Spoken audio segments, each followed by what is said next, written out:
Hvordan skaber vi rum for innovation? Man finder et tilfældigt lokale, som har en passende størrelse, fjerner alt inventar og erstatter det med nogle anderledes og spændende elementer. Det kan være et bord, det kan være en grøn plante,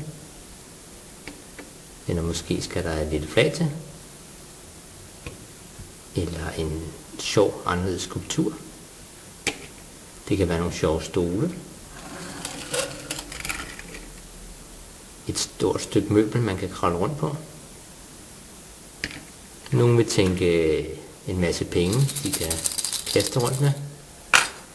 Og andre vil tænke nogle husdyr.